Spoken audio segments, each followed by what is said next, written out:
It is not my week with rubber. I'm all hooked up with my trailer, ready. I'm going to see a machine. It's about 60 mile away. So I've got my trailer, I'm all hooked up, I've got my trailer loaded, got my car loaded with all the gear. Check my tyre pressures. Tyre pressures are good.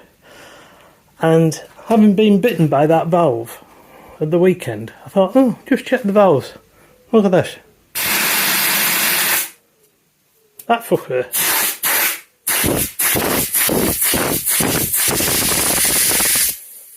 is about to come off. That would have let me down tonight. So I'm having to repair, or not repair it, but put a new valve in before I set off. Hottest day of the year. I'm sweating like a bastard. Look at that bugger. It was hanging on by the bloody skin of its teeth.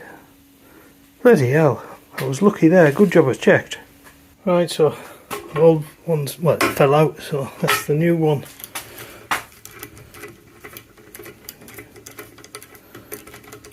New one in. I don't know. Right. Going on. Get the valve in and finally going back on.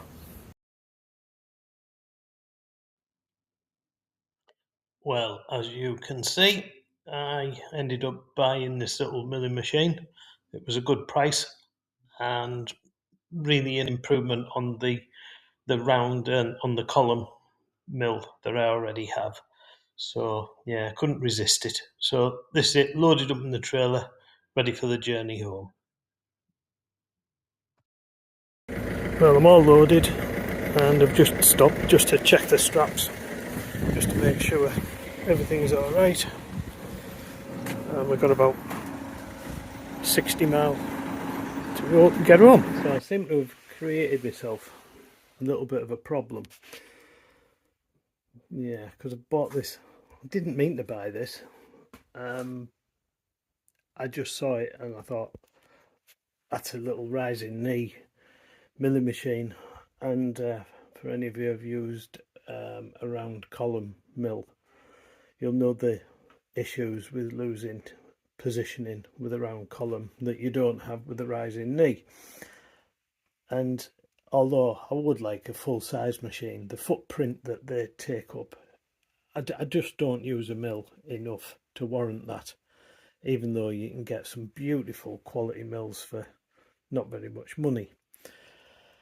But anyway, this came up and a bit of an impulse, I bought it. So it's a little Myford VM-C Imperial. I think it's an R8 taper on the quill.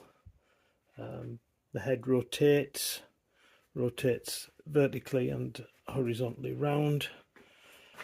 I haven't measured it, but there's, as you can see by the amount of screw protruding from the bottom, there's quite a travel vertically on the table, which is dead useful. I do know that they sometimes fit the distance piece in here to give an even greater distance, so you can get bigger jobs on it. I've never tried to do a big job on a miller yet, so I probably don't need that. And that's the base for it, and the chip tray. Got with it some bits and bobs, machine vice and some load of collets, just all pretty small stuff. Holding down kit and a rotary table and a right angle plate there, so some of that will come in useful.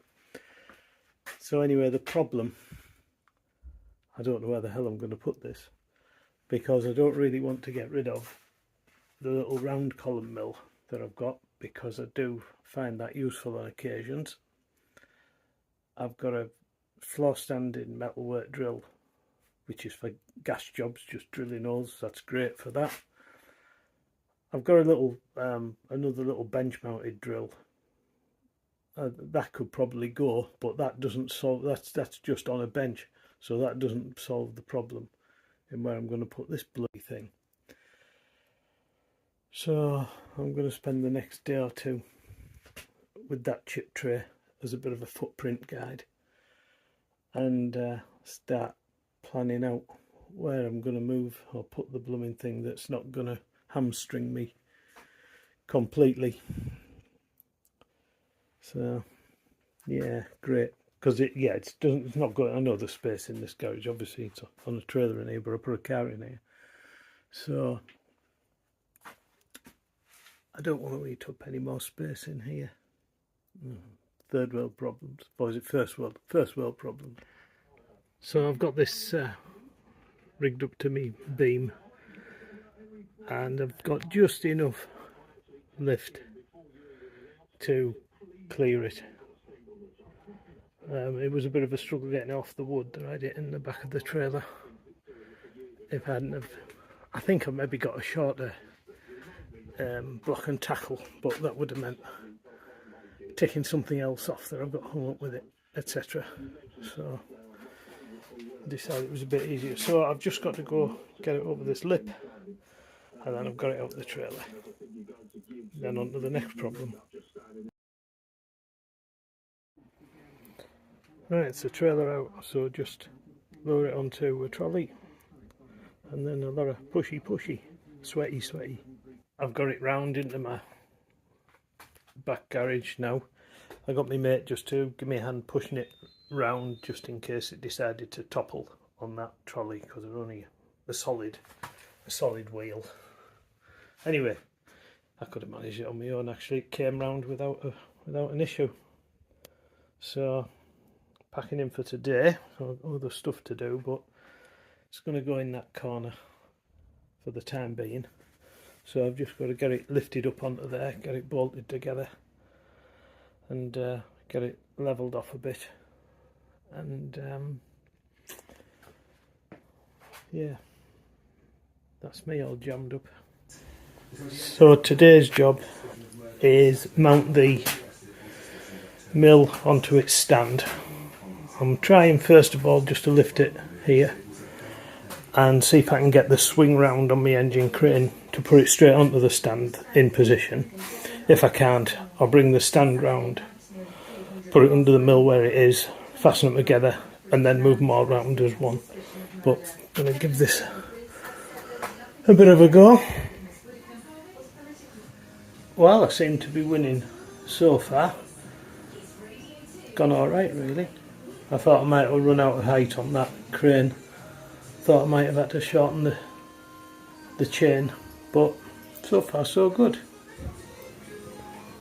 Well, I'm pleased with that. It's gone quite well. I've got it levelled as much as you can level it on an old blooming flagstone rickety floor. No point bolting it down, well, the bloody flags will probably move. But yeah, that's pretty good. I'm quite happy with that, and I can get right round it, which is helpful, and hopefully it won't be too close to my tyre machine. I will of course have to stuff everything else on trolleys in between them when I'm not using, but that's the price of having it, I suppose.